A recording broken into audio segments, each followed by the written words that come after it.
जय श्री कृष्ण।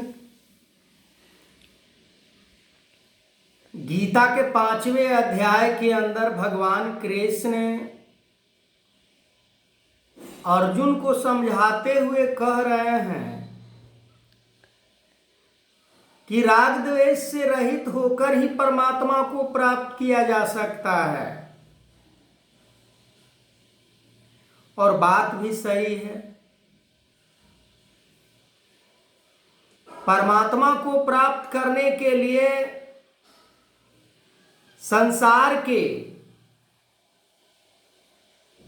मोह माया, राग द्वेष को त्याग करना ही पड़ेगा। यदि हम चाहते हैं कि परमात्मा को हम प्राप्त करें तो संसार के जो सुख है, संसार का जो जिसे हम सिस्टम बाय सिस्टम समझ सकते हैं कि परमात्मा को प्राप्त करने में क्या क्या बाधा आता है, पर गुरु ने एक ही शब्द में परमात्मा को प्राप्त करने वाला बाधा को समाप्त कर दिया है। और हर युगों में जब समय के सतगुरु इस धरती पर आते हैं तो एक ही शब्द में परमात्मा को प्राप्त करने का जो विधि है और जो रुकावट है, उस रुकावट को समझा देते हैं कि देखो, ये परमात्मा को प्राप्त करने में ये बाधा है, ये तुम्हें ब्रेक लगा सकता है, तुम्हें रोक सकता है, तो इससे तुम्हें बचना है। पर हम गुरु को बात को नहीं मानकर, और मानेंगे भी तो कैसे मानेंगे, क्योंकि हमें संसार के धन वैभव से इतना प्यार है, इतना उससे लगाव है, इतना उससे हमारा गहरा संबंध है कि हम उसके कारण समझते हैं कि बस अब तो हमारा जीवन सेटल हो गया।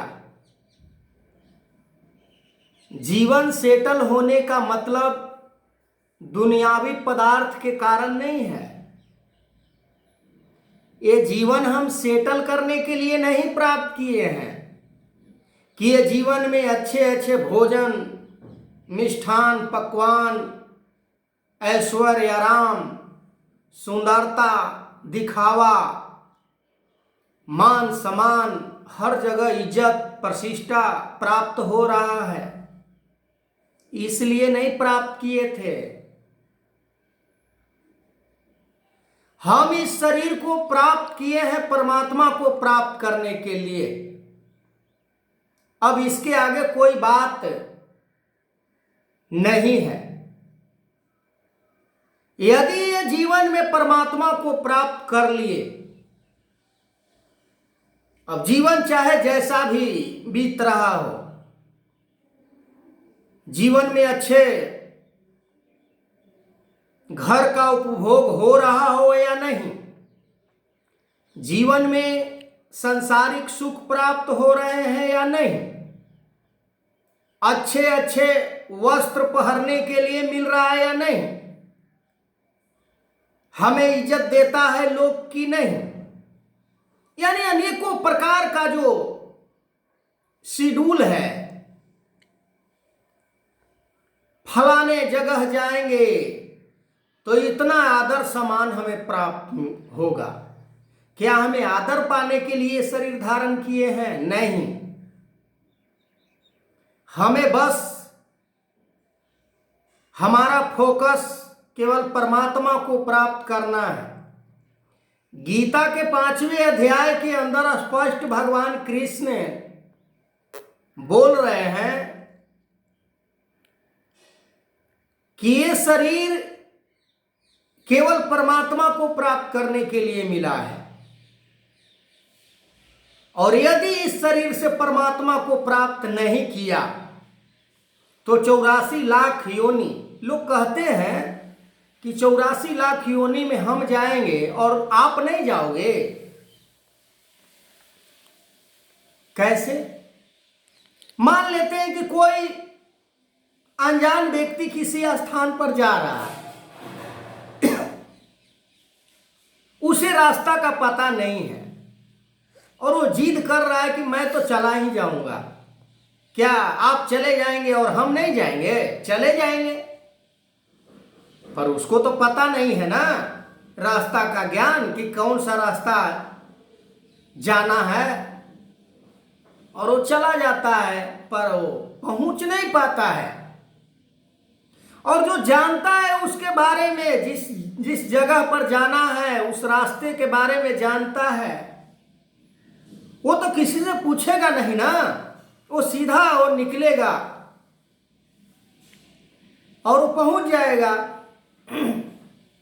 ठीक उसी प्रकार 84 लाख योनि से बचने के लिए, 84 लाख योनि में ये मानव जीवन से रिटर्न जाने के लिए ये रुकावट क्या है? संसार के भोग विलास वासना, संसार के सुख को हम उपभोग कर रहे हैं परमात्मा को दरकिनार करके। यदि परमात्मा को प्राप्त जीवन में कर लिया कोई भी प्राणी, चाहे वो कितना भी गरीब से गरीब इंसान क्यों न हो, वो पढ़ा लिखा हो या नहीं हो, वो अच्छे महल में रहता हो या झोपड़ी में रहता हो, वो अच्छे खाना खाता हो या सूखी रोटी खाता हो,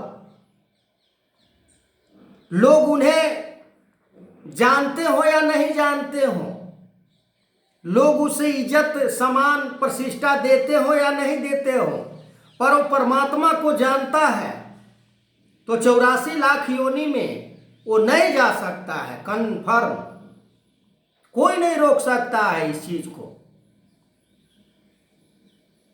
जैसे ट्रेन का टिकट जब कंफर्म हो जाता है तो हमें सीट पर बैठने से कोई नहीं रोकता है, और जिसका कंफर्म नहीं होता है वो इस बोगी से उस बोगी, उस बोगी से उस बोगी दौड़ते चलता है कि कहीं मेरा सीट मिल जाए। तो इस जीवन में परमात्मा को जो प्राप्त कर लिया उसे 84 लाख योनि में जाने की जरूरत नहीं है, उसका सीट कंफर्म है। और कंफर्म के मतलब ये नहीं होता है कि पैथोलॉजी के द्वारा लिखित होना चाहिए कंफर्म। जो प्राणी अपने मोक्ष को आंख से नहीं देखा वो मोक्ष कैसे प्राप्त कर सकता है? ये निराकार परमात्मा को जिसने जान लिया उसका इस शरीर से लगाव नहीं होता है कि शरीर को दिखाने के लिए अच्छे वस्त्र हमें प्राप्त हो रहा है कि नहीं। आप सोचिए, ये निराकार परमात्मा कोई वस्त्र पहिरा है क्या? ये निराकार परमात्मा भोजन अच्छा कर रहा है क्या? ये निराकार परमात्मा क्या अच्छे इमारत में है क्या? अच्छे इमारत बना रहा है क्या? टाइल्स, मार्बल, अनेकों प्रकार के जो सुविधा उस महल के अंदर, उस भवन के अंदर, उस फ्लैट के अंदर कुछ नहीं। जिसने ये मानव शरीर को धारण किया और इस शरीर के द्वारा परमात्मा को प्राप्त कर लिया, उसका जीवन सेटल हो गया। फिर उसे बार बार मरना और जन्म लेना अनिवार्य नहीं होता है। बस दुर्लभ मानुष जन्म है होत न बारंबार, तरुअर जिम पत्ता झरे बहुरी न लागे डाढ़। एक बार मानव जीवन से अगर हम चूक जाते हैं तो पुनः उस 84 लाख योनि में जाना पड़ेगा। आज तो हम अच्छे अच्छे सूट पहन रहे हैं, आज तो हम अच्छे महल में रह रहे हैं, आज हम अच्छे भोजन कर रहे हैं, आज हम बहुत अच्छे यूनिवर्सिटी में क्लासेस करके डिग्री प्राप्त कर ले रहे हैं, पर बैल बन गए, घोड़े बन गए, हाथी बन गए, बकरे बन गए, सुअर बन गए, चीता बन गए, बाघ बन गए। उस समय क्या होगा? क्या अच्छे घर हमें प्राप्त होगा? क्या हमें अच्छे भोजन, क्या गाय को क्या मिलता है खाने के लिए? वो सूखी वो घास भूस भी अगर मिल जाए तो कह नहीं सकता है कि हमें ये भोजन क्यों दे दिया। हमें तो अच्छे वो काजू किशमिश अच्छे भोजन हमें चाहिए, नहीं तो हम नहीं खाएंगे। तो ये मानव जीवन ये संसार के रुपया पैसा धन दौलत इकट्ठा करने के लिए नहीं मिला है। सोना चांदी हीरा मोती अच्छे बहुत बड़ा क्षेत्रफल में बहुत बड़ा एक मेरा इमारत, जो पूरे दुनिया में सबसे महंगी गाड़ी, ये सब नहीं।